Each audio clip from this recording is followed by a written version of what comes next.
Naam, Simba imekwisha kuwasili katika jiji la Bamako huko nchini Mali tayari kwa mchezo wake wa hatua ya makundi ligi ya mabingwa barani Afrika dhidi ya vijana wa Stade Malien de Bamako ya huko nchini Mali. Na tayari tumekwisha kushuhudia kwamba Simba mchezo wake wa kwanza akiwa nyumbani alipoteza bao 1-0 dhidi ya Petro Leos Atletico de Luanda ya huko nchini Angola. Niko hapa na mchambuzi wa soka, huyu si mwingine ni Usamwa Binzunza, kwenda kuzungumza naye Simba anaingiaje kwenye huo mchezo wa kesho dhidi ya Stade de Bamako ya huko nchini Mali. Bwana, Simba katika show za ligi ya mabingwa barani Afrika tena akiwa katika uwanja wa ugenini, uwanja wa Stade de 26 Mars huko Bamako nchini Mali.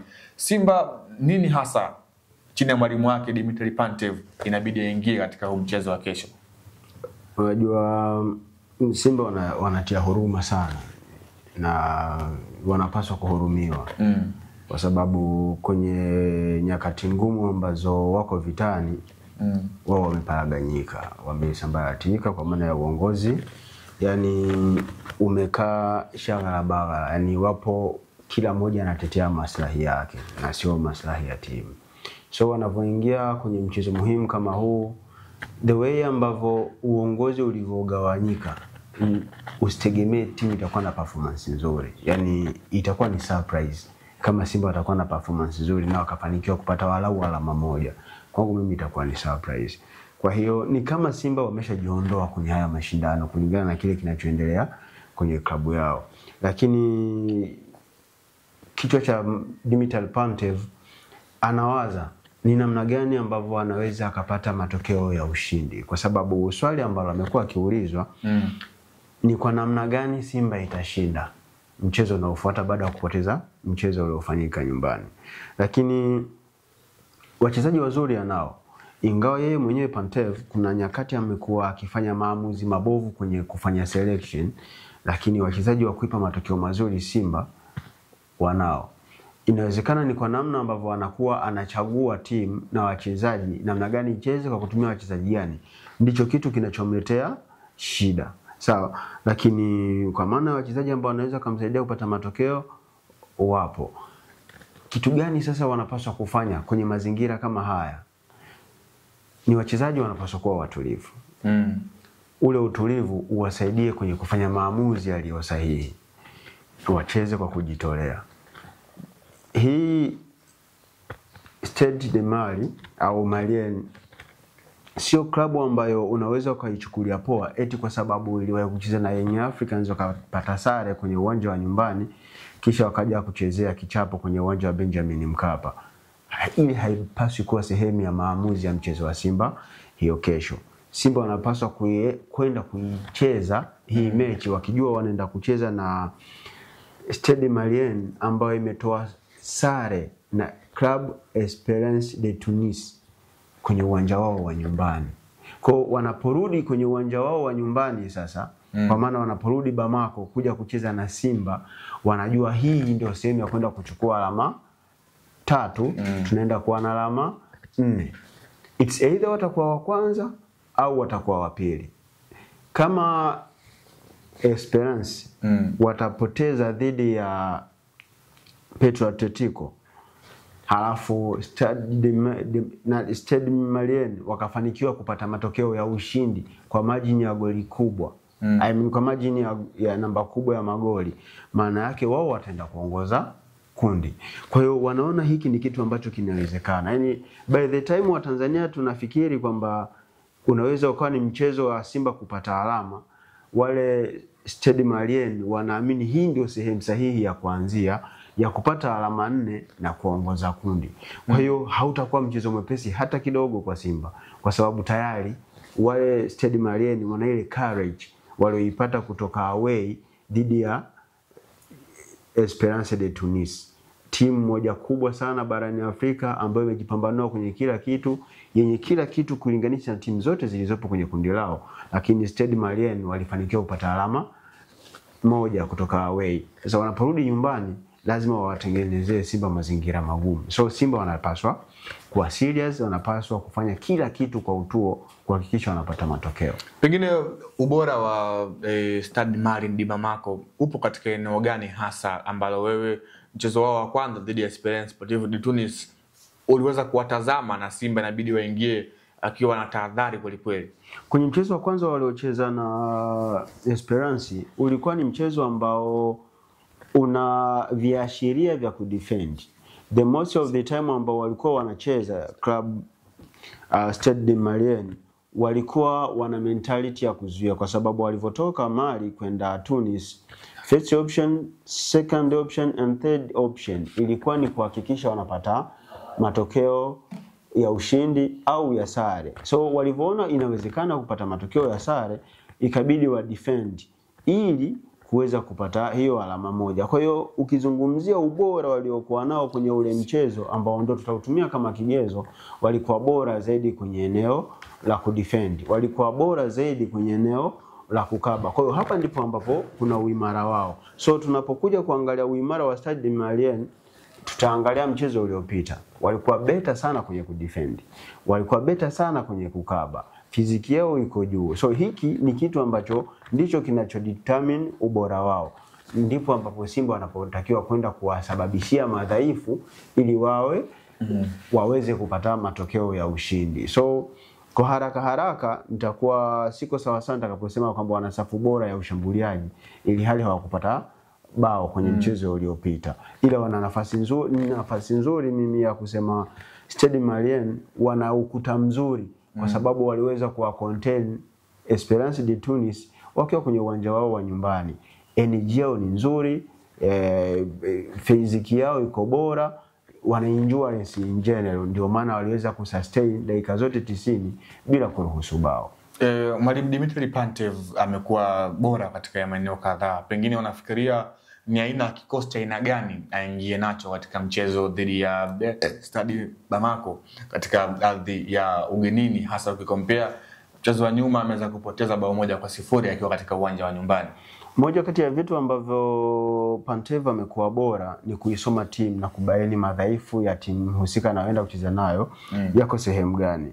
Alifanya stadi yake vizuri kwenye mchezo wa dhidi ya Petro Atletico.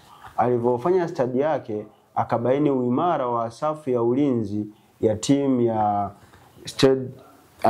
timu ya Petro Atletico iko kwenye mabeki wake wakati wale wawili. Sasa alivyobaini pale ndio kuna ubora wao, ndio maana akaopt kuja na fake number 9 ambaye alienda kumweka Joshua Mutale ili kuwanyima ile comfortability ya kuwa wanagongana na kuchukua mipira. So hatujajua amebaini ubora wa Stade Malien uko kwenye eneo gani. Sasa kama atakuwa amebaini ubora wa Stade Malien uko kwenye versatility, maana yake anaweza akaja na mchezaji ambaye anayesimama ili kuwavuruga wale mabeki. Lakini kama amebaini mabeki wa timu ya Stade Malien wako bora kwenye striker anayesimama, atakuja kucheza na mshambuliaji ambaye ana uwezo wa kuzunguka ile eneo la mbele, alimradi waondolee ile comfortability na kuwatengenezea mianya wachezaji wengine ya kuingia kwenye box na hatimaye kupata matokeo ya ushindi. So the way atakavyochagua timu yake itategemeana na stadi aliyoifanya kuelekea kwenye huu mchezo. Na kwa jinsi kundi lilivyo, Simba anaburuza mkia akiwa hana alama yoyote, and then kundi likiwa linaongozwa na Petro ambaye huyu ana kibarua ile hapa baadaye dhidi ya Esperance Sportive de Tunis. Pengine Simba akiliangalia kundi na jinsi ambavyo mwenendo wake tangia kwenye mchezo wa kwanza, pengine hichi kinatoa ishara gani hasa kwa wachezaji kuelekea mchezo mgumu dhidi ya timu ngumu ambayo umeizungumza kwamba wako bora katika maeneo kadhaa, hasa katika nidhamu ya kiuchezaji? Unajua Simba wako frustrated sasa hivi kama nilivyoanza kwa kusema. Sio msimu wa kwanza kuanza mashindano vibaya. Tunakumbuka kuna msimu walianza na Horoya wakapokea kichapo, wakaenda kucheza na Raja wakapokea kichapo, wakapigwa mechi mbili mfululizo. Lakini ule msimu kwenye kundi lao kulikuwa kuna Kibonde ambaye waliogota alama 6 kutoka kwao. Walikuwa ni Vipers ya Uganda.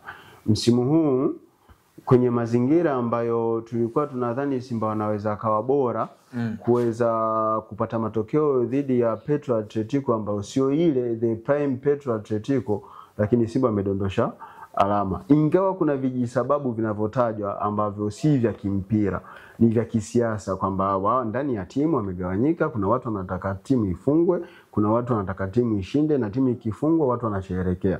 Hivyo sio vya kimpira, hivyo ni vya kisiasa.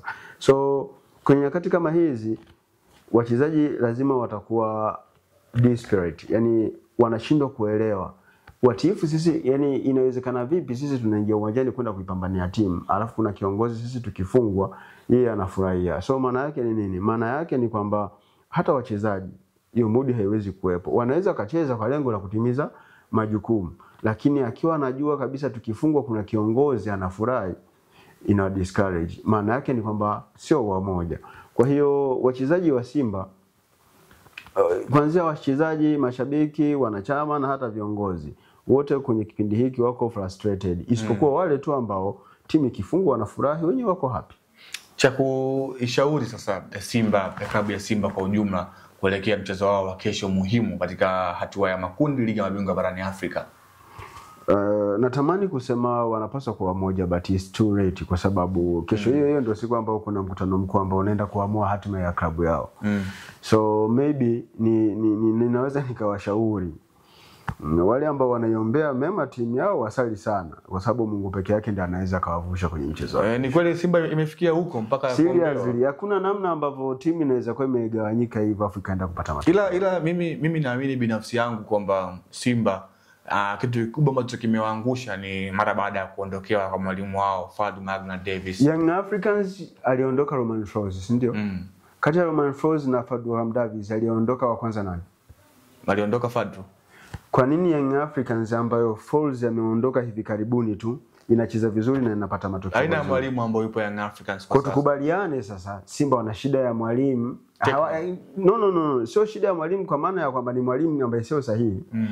Mimi sina shida na Pantev. Binafsi sina shida na Pantev kwa sababu nimejiridhisha kutokana na kile ambacho amekuwa akifanya kwenye uwanja wa mazoezi, na hata kwenye mechi unaona kabisa kuna namna ambavyo timu inaonekana kucheza kimbinu.